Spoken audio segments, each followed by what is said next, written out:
You woke up this morning with a weight on your chest. Maybe you knew exactly what it was. Maybe you didn't. It was just there, heavy, nameless, already exhausting before the day even started. You checked your phone, it didn't help. You scrolled, that made it worse. And somewhere in the back of your mind, a quiet, crushing thought crept in. What's wrong with me? Why can't I just relax? I want to talk to you today about anxiety, not the kind of talk that hands you 5 tips and sends you on your way. I want to take you somewhere Jesus actually went. Because 2,000 years ago, he sat down on a hillside and he looked at people just like you, people carrying too much, people losing sleep over things they couldn't control. And he said something that, if you really hear it, will change the way you wake up tomorrow. Matthew chapter 6, beginning at verse 25. These are the words of Jesus himself. Therefore, I tell you, don't be anxious for your life, what you will eat, what you will drink, nor yet for your body, what you will put on. Isn't life more than food, and the body more than clothing? Look at the birds in the sky, that they don't sow, neither do they reap, nor gather into barns. Your heavenly Father feeds them. Aren't you of much more value than they? Which of you, by being anxious, can add 1 moment to his lifespan? Why are you anxious about clothing? Consider the lilies of the field, how they grow. They don't toil, neither do they spin. Yet I tell you that even Solomon in all his glory was not dressed like one of these. But if God so clothes the grass of the field, which today exists and tomorrow is thrown into the oven, won't he much more clothe you, you of little faith? Therefore, don't be anxious, saying, what will we eat? What will we drink? Or with what will we be clothed? For the Gentiles seek after all these things. For your heavenly Father knows that you need all these things. But seek first God's kingdom and his righteousness, and all these things will be given to you as well. Therefore, don't be anxious for tomorrow will be anxious for itself. Each day's own evil is sufficient.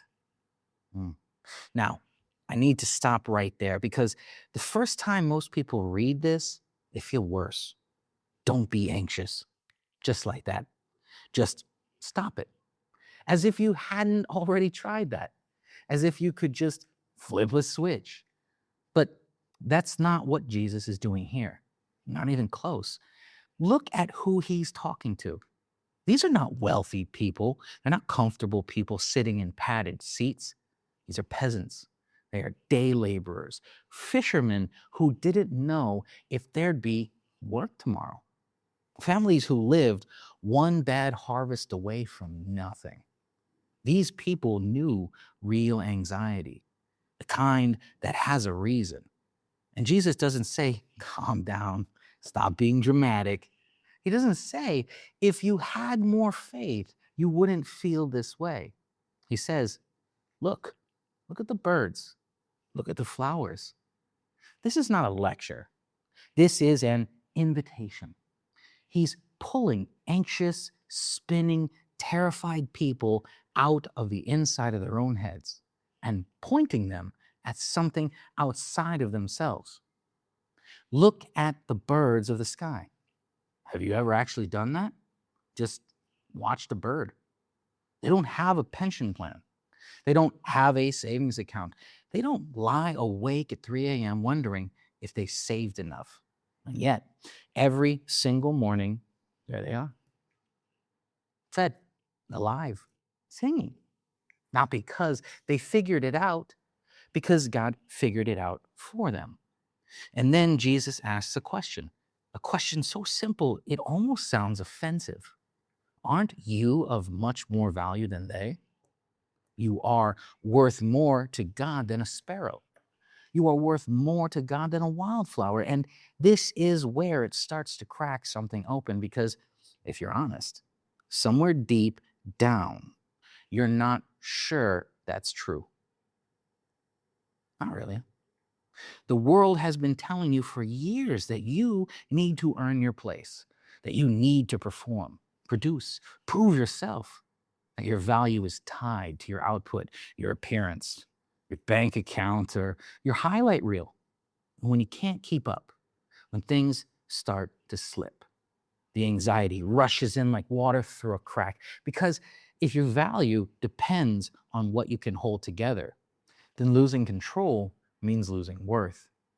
But Jesus is standing here saying, you were always valuable. Before you did anything, before you achieved anything, God knows your name. God knows what you need. Before you even ask, before you panic, before you spiral, He already knows.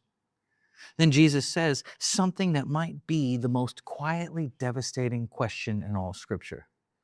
Which of you, by being anxious, can add one single moment to his lifespan?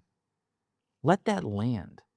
How much of your life has anxiety actually protected? How many of your worst fears, the ones that kept you up at night, the ones that gripped your chest in the dark, how many of them actually happened? And of the ones that did the worrying help? Or did you just suffer twice? Once in your imagination and once in reality.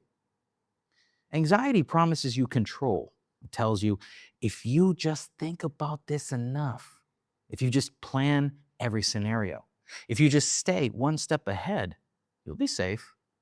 But it never delivers because you were never in control to begin with.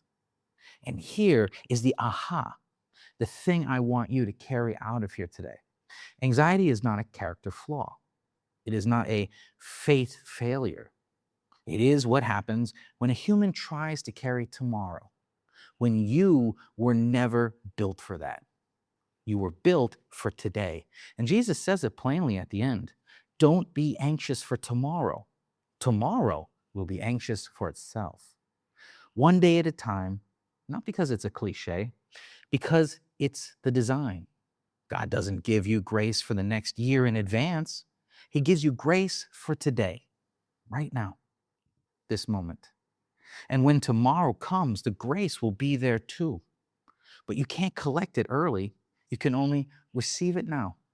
The sparrows don't store up seeds for a decade out.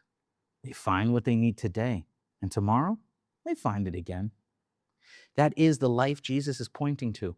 Not reckless, not passive, but present, rooted in a Father who hasn't forgotten you, who hasn't looked away, who isn't scrambling to figure out your situation.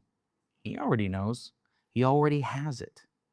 So here's what I want you to do right now before this video ends. I want you to think of the one thing that's been sitting on your chest. You know what it is. It's probably the first thing that came to mind when I said you woke up with a weight on you. I want you to name it, not to fix it, not to figure it out. Just name it. And then I want you to hear Jesus saying to you, your Father knows you need it. Not your Father might get around to it. Not your Father is busy with bigger problems. Your Father knows. He sees the sparrows. He clothed the flowers, and you are infinitely more precious than either. Let's pray. Father, we come to you honest, tired, carrying things we were never meant to carry. We confess that we have tried to live in tomorrow when you only gave us today. We have tried to control outcomes that only your hands can hold. Forgive us. And more than that, free us. Teach us to look at the birds. Teach us to notice the flowers. Remind us in the ordinary moments of an ordinary day that you have not forgotten us, that you see us, that you know what we need, even before we have the words to ask. We give you today, just today, and we trust you with tomorrow. In Jesus' name, amen. Now, if this spoke to you today, leave a comment below. Just one word that describes what you're handing over to God today. I read every single one. And if you want to go deeper into the word, I'm walking through the entire Bible, one chapter at a time, right here on this channel. Every book, every chapter, no skipping. The link is right here. I'll see you in the next one.